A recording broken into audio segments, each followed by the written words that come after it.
The ego narrative. That is a concept that I have been using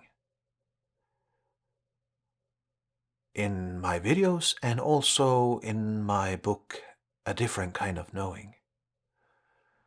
But what do I mean when I say the ego narrative? Well, the ego narrative is the mind talking to itself. It is very easily observed. Just simply sit down, perhaps close your eyes, and then observe the stream of thoughts. Don't do anything about it. Don't judge yourself.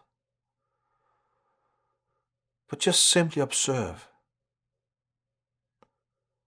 And then when you recognize, I'm thinking now, then simply ask, what is it that I'm thinking about? And when you see that clearly, then let go of that thought pattern and become still again. Just simply say, okay, I understand that. Now I will lay that aside. And then observe again.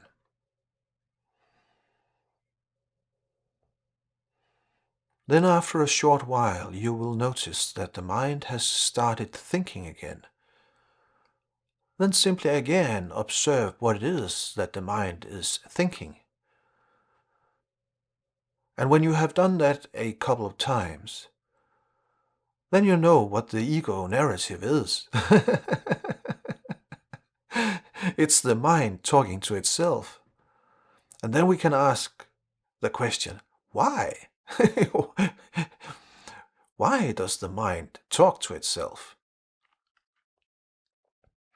And that is actually very simple to answer that question. What would happen if the mind stopped talking to itself?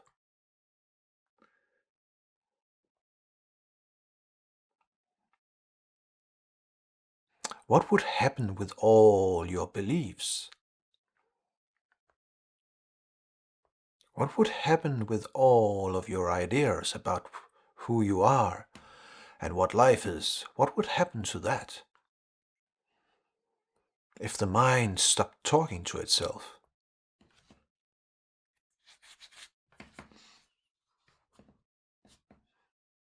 It would simply disappear. Gone.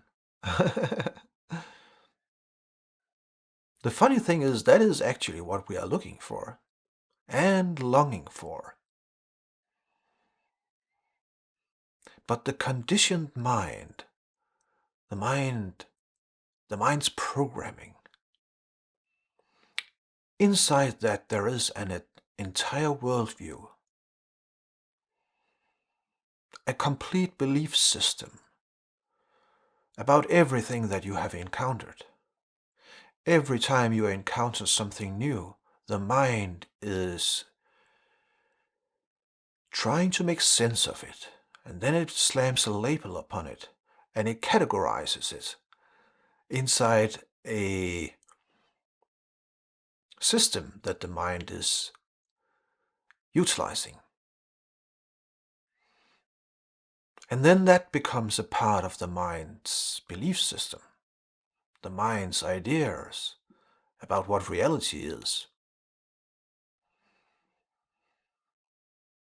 And then, in order to keep this belief system alive, the mind has to talk to itself constantly, constantly reminding itself.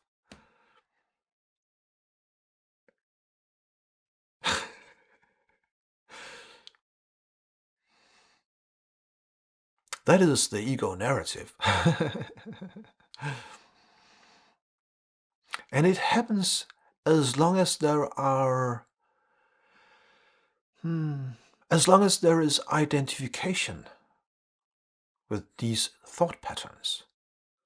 As long as we believe See, that is a part of the belief system. That is, that it is possible to define who we are with concepts, with ideas. So the idea we have about who we are, that is actually just a belief system. And then we are caught within that bubble, a bubble of ideas about the world, about who we take ourselves to be. And inside that bubble, the mind constantly speaks to itself. It's the narrator. Is it called that? Narration? It doesn't matter. The mind talks to itself constantly. That is the result when we are identifying with the thought patterns.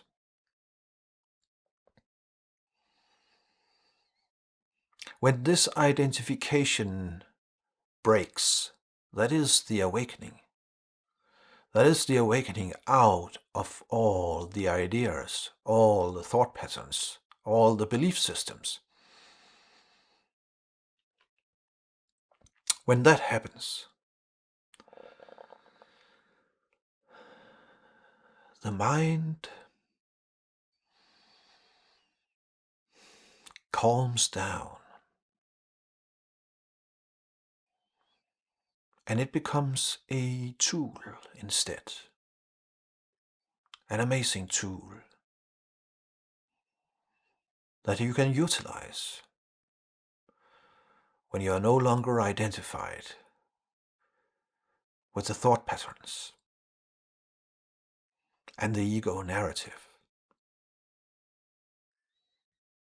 Waking up out of this belief system, out of this ego narrative, might happen anytime. Now. Why not now? Why not seek very clearly that no concept could ever define who you are? Why not see it very clearly now? You do not have to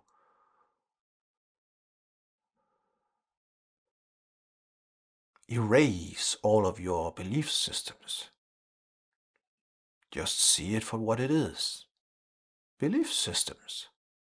Ideas that I carry around. Ideas that I have about reality. They are not true. But there are my ideas about it. And that's okay. We can all have ideas about reality.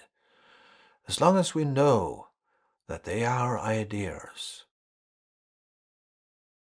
all is fine. But when we lose ourselves in the stories that the mind is telling itself, then all kinds of havoc happens. Suffering. Unnecessary suffering is the result.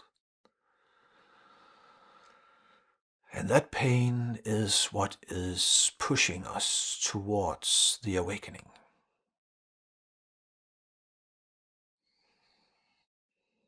So that is the ego narrative. There you have it.